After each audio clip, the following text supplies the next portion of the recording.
अल्लामा निज़ामी साहब, हाजी साहब अल्लामा निज़ामी साहब खुतबत निज़ामी में लिखते हैं कि मेमन कौम एक पहले ये लोहार कौम थी, तो दरिया दजल्ला के उस किनारे ये लोग जा रहे थे इबादत करने के लिए। उस दौर में पहले ये कौम मुस्लिम नहीं थी, तो जब दरिया दजल्ला के उस किनारे जा रहे थे, बहुत बड़े जो हमारे एक आलिम हैं अल्लामा निज़ामी साहब, वो फरमाते हैं कि रोज़ाना का ये दिक्कत था, कभी कश्ती आए कभी मल्ला आए तो इंतज़ार करना पड़ता था।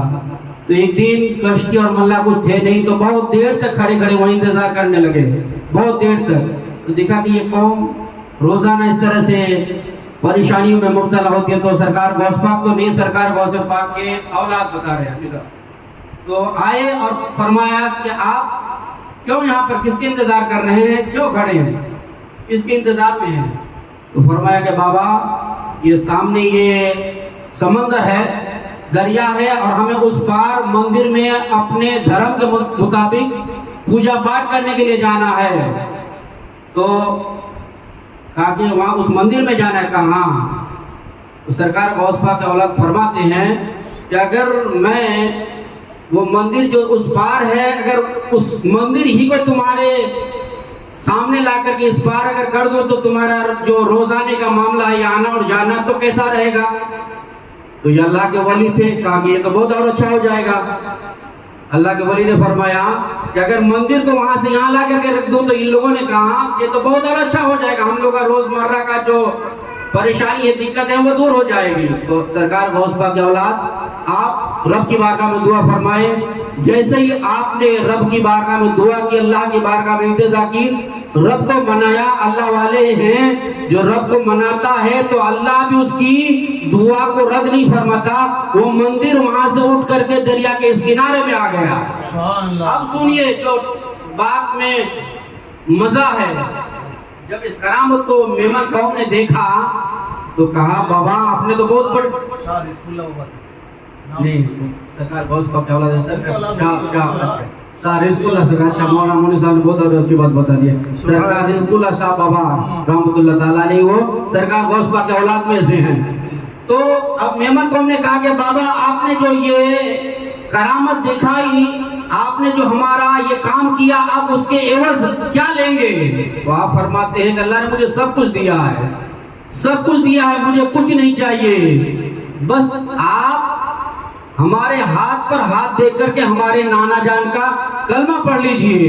तो जितनी पूरी कौम थी, लोहार कौम जो थी, सबों ने उनके हाथ में हाथ दे करके कलमा तैयबा पढ़ करके सब मुसलमान हो जाते हैं, दामन इस्लाम में आ जाते हैं। बोलिए सुभान अल्लाह। जब सारी कौम दामन इस्लाम में आ गए, मुसलमान हो गए, तो अब सरकार गौस पाक की औलाद शाह रिज़कुल्लाह बाबा रहमतुल्लाह ताला अलैह आप फरमाते हैं कि अब बताओ कि अब तुम्हें क्या चाहिए?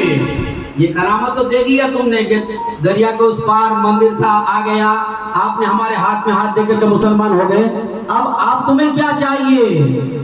मेमन कौम से फरमाते सरकार गौस पाक की औलाद शाह रिज़कुल्लाह बाबा कि अब तुम्हें क्या चाहिए?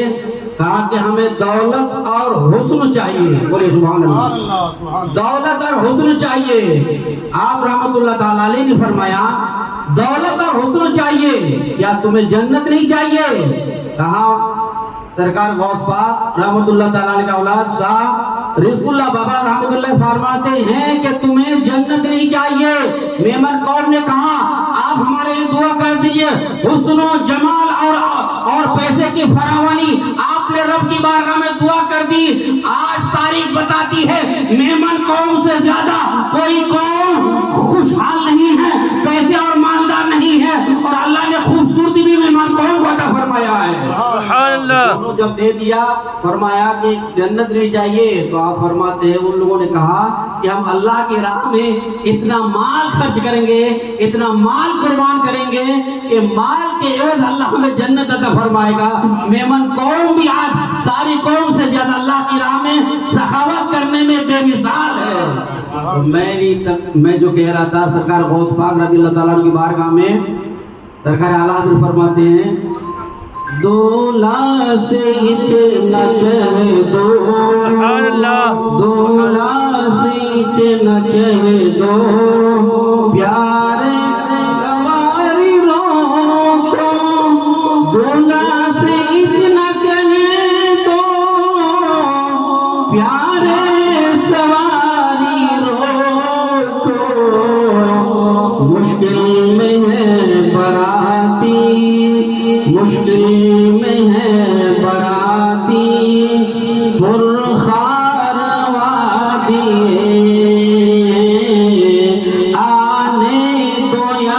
डुबो दो, आने दो या डुबो दो, अब तो तुम्हारी जानिब कश्ती तुम्हीं पे छोड़ी, लंगर उठा दिए, उनकी महक ने दिल के गुंजे